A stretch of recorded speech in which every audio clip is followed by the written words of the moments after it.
Baiklah, assalamualaikum warahmatullahi wabarakatuh.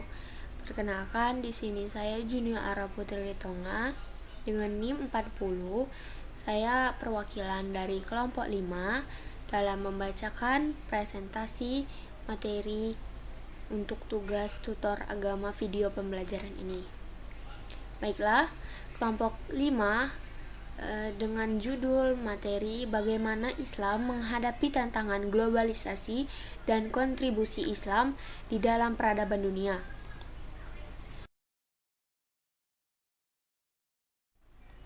Di sini saya akan memperkenalkan anggota kelompok 5 terlebih dahulu.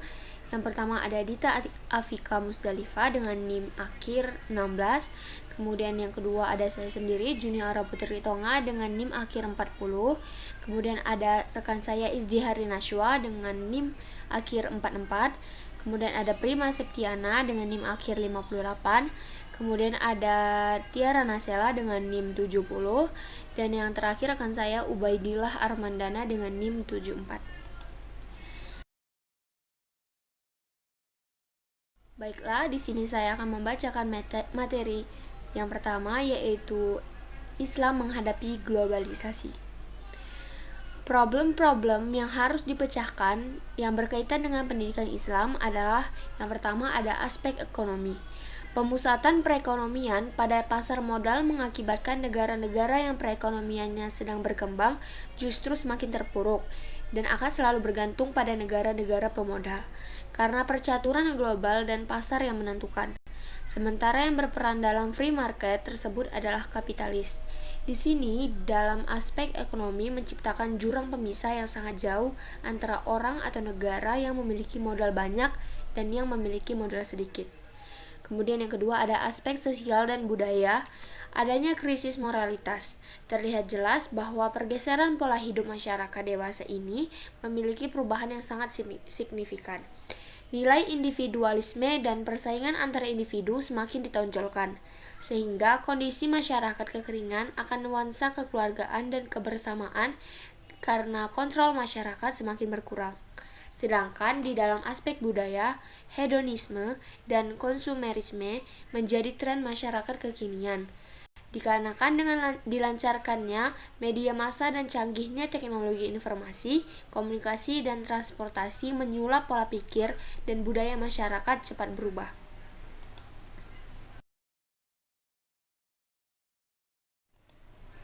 Kemudian yang ketiga ada aspek politik oportunistik. Politik yang hanya memikirkan kebutuhan sesaat dengan menghalalkan segala cara. Fenomena ini cenderung menjadi muka perpolitikan global maupun nasional. Kepentingan politik global yang dengan segala cara telah melakukan proses marginalisasi terhadap budaya politik lokal. Karena pemegang kekuasaan dan penentu kebijakan ekonomi politik global adalah pihak yang menguasai pasar atau pemodal, sehingga mereka dengan sesukanya menumpuk kekayaan dan modal dengan cara menindas meskipun atas dalih kompetisi sehat di pasar. Yang keempat ada aspek pendidikan. Pendidikan sebagai bagian dari investasi jangka panjang atau long-term investment untuk penyiapan generasi bangsa yang tangguh sesuai dengan jati diri bangsa dan komitmen dengan amanat para founding father bangsa. Ternyata mengalami persoalan yang tidak kalah rumitnya. Pendidikan nasional, khususnya pendidikan Islam, lebih berkait dengan pendidikan yang bersifat materialistik dan sekularistik. Pendidikan yang materialistik adalah buah dari kehidupan sekularistik yang terbukti telah gagal menghantarkan manusia menjadi sosok pribadi yang utuh, yakni seorang abidus salih yang muslih.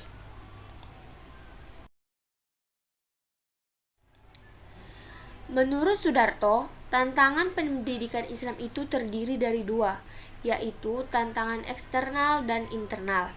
Tantangan eksternal lebih merupakan berbagai perubahan yang dialami masyarakat dan perkembangan ilmu pengetahuan dan teknologi di masa kini dan masa yang akan datang.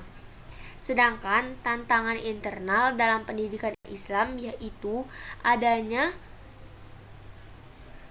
pemikiran dikotomis dalam pengembangan ilmu pengetahuan di kalangan ilmuwan dan umat Islam sendiri.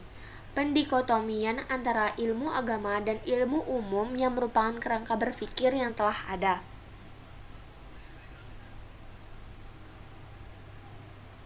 Peran pendidikan di dalam menghadapi globalisasi diantaranya adalah: yang pertama, ada peningkatan mutu sumber daya manusia. Yang kedua, ada pengembangan ilmu sosial profetik. Yang ketiga, ada merekonstruksi metode dan manajemen. Yang keempat, ada tersedianya sarana dan prasarana yang memadai. Yang kelima, terdapat kurikulum yang handal yang berwawasan masa kini dan masa depan. Menghadapi tantangan liberalisme dan modernisasi ini, maka ada sikap yang menghinggapi umat Islam, yaitu menerima tanpa ada kritisme sedikitpun. Apa yang ada di Barat, itulah yang dilakukannya. Apa yang datang dari Barat adalah sebuah kebaikan. Barat adalah identik dengan kemajuan dan kehebatan. Jadi, agar menjadi modern, maka harus mengikuti seluruh tradisi yang datang dari Barat. Kehidupan yang serba permisif juga menjadi trennya. Lalu menolak apa saja yang datang dari Barat, semua yang dari Barat harus ditolak dan disingkirkan. Kemudian, sikap yang diambil oleh sebagian masyarakat lainnya adalah menerima dengan sikap kritis. Ada anggapan bahwa ada budaya Barat yang positif dan ada budaya Barat yang negatif. Makanya, di dalam tindakan yang diambil adalah dengan mengambil budaya Barat yang positif dan membuang budaya Barat yang negatif. Handphone adalah produk budaya Barat yang lebih banyak positifnya. Dengan HP, maka jarak tidak lagi menghalangi orang untuk berkomunikasi satu dengan yang lainnya. Bisa orang berbicara tentang hal-hal yang santai sampai urusan bisnis internasional dihandle dengan teknologi HP tersebut.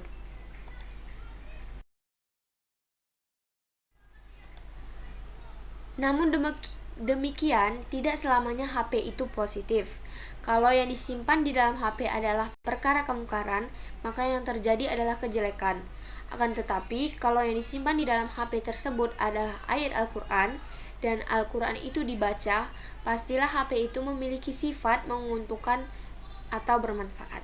Oleh karena itu, masyarakat harus memilih mana yang dianggap manfaat dan mana yang dianggap mudarat. Jadi tetap saja ada yang manfaat dan ada yang mudarat dari budaya Barat yang kita lihat sekarang. Oleh karena itu, maka umat Islam harus cerdas dalam mengambil sikap di tengah modernisasi yang tidak bisa dilawan.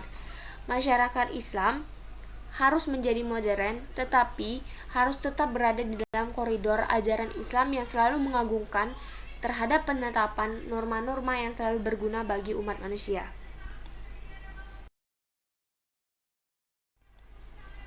Kemudian materi yang kedua adalah kontribusi Islam di dalam peradaban global. Islam yang hadir di tengah kerasnya peradaban jahiliyah melalui Nabi Muhammad SAW. Akan tetapi, untuk selanjutnya Islam mampu bermetamorfosa, menjembar hampir ke seluruh penjuru jagat. Setelah masa Rasulullah SAW, yang kemudian dilanjutkan oleh masa Khulafa Rasyidin dan dinasti-dinasti Islam yang muncul sesudahnya. Kemudian, materi slide berikutnya akan disampaikan oleh rekan saya, Ubaidillah Armandana.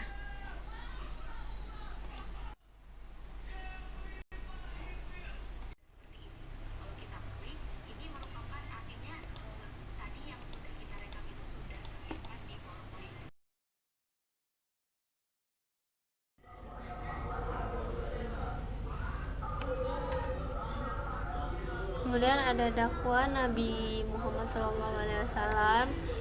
Yang pertama ada periode Mekah, yang dimana cirinya adalah ciri pokoknya adalah pembinaan dan pendidikan tauhid di dalam arti yang luas. Kemudian ada periode Madinah, ciri pokoknya adalah pendidikan sosial dan politik di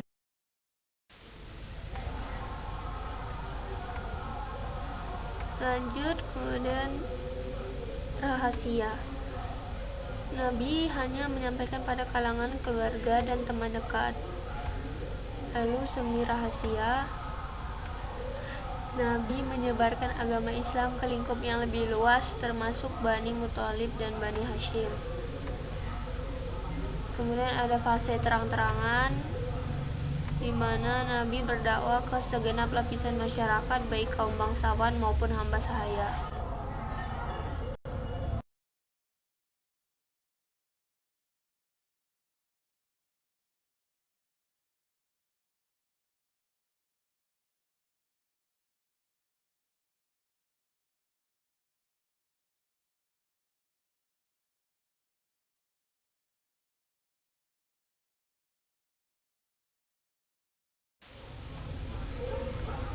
Lalu periode Madinah.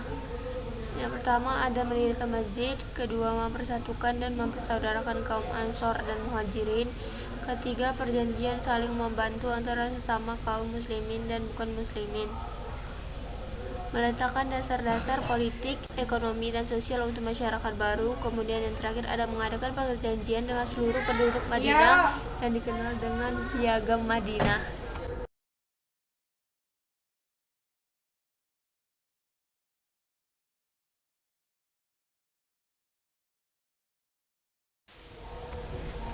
Periode penyebaran Islam dan peradabannya yang dimulai sejak masa Rasulullah SAW pada abad ke-6 Masehi hingga saat ini, terdapat masa-masa kejayaan peradaban Islam yang kemudian diwarisi oleh peradaban dunia.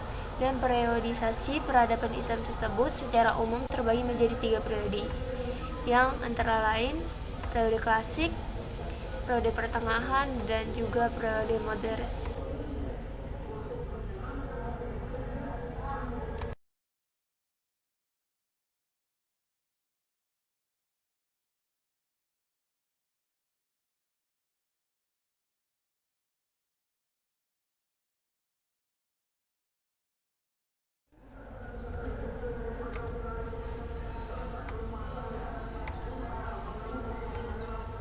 Pada tahun 650 sampai 1000 Masehi.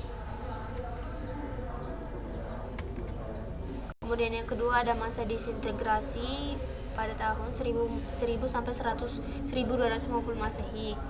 Masa ini bisa disebut sebagai awal dari masa kemasan Islam sebelum Nabi Muhammad SAW wafat. Ekspansi Islam telah berhasil menguasai semenanjung Arabia, yang selanjutnya diteruskan oleh Abu Bakar yang menjabat sebagai Amir al-Mu'minin tahun 632 sampai 634 Masehi, kemudian Umar bin Khattab 634 sampai 644 Masehi, kemudian ada Utsman bin Affan 644 Masehi sampai dengan 656 Masehi. Yang terakhir ada Ali bin Abi Thalib 656 Masehi sampai dengan 661 Masehi. Pada masa ini Islam mulai tersebar di luar wilayah. Kemudian masa kemajuan Islam pada tahun 650 sampai 1000 Masehi. Yang pertama, budaya Arab itu makin berkembang. Kemudian ilmu-ilmu keagamaan juga mulai disusun. Yang ketiga, penyair-penyair Arab baru bermunculan. Yang keempat, perhatian di dalam bidang tafsir, hadis, fikih, dan ilmu kalam.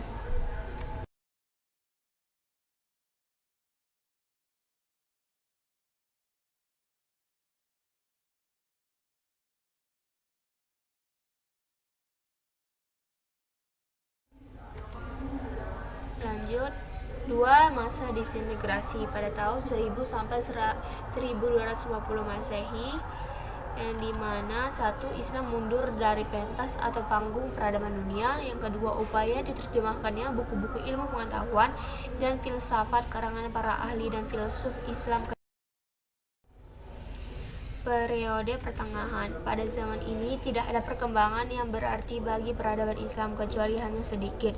Perkembangan itu pun hanya bersifat memperluas kekuasaan Islam ke dalam beberapa wilayah seperti di Mesir, India, Persia, Turki, dan lain-lain. Yang kedua, rekaman sejarah yang paling terlihat dan dikenal masyarakat pada umumnya pada zaman ini adalah penaklukan Konstantinopel dari kerajaan Bizantium pada tahun 1453 Masehi oleh Sultan Muhammad Al-Fatih. Kemudian yang selanjutnya ada periode modern. Pada masa ini kiblat ilmu pengetahuan berganti, yang sebelumnya ke Yunani menjadi ke barat. Yang kedua ada pada masa ini bisa disebut juga sebagai masa kebangkitan dunia Islam. Sejumlah tokoh Islam melakukan pembaruan pemikiran Islam atau modernisasi dalam Islam untuk mengembalikan kejayaan Islam.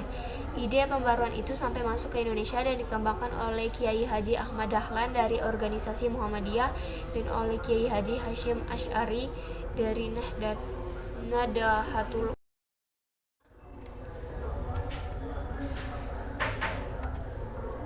Kemudian yang ketiga, berkembangnya kebudayaan Islam secara mandiri.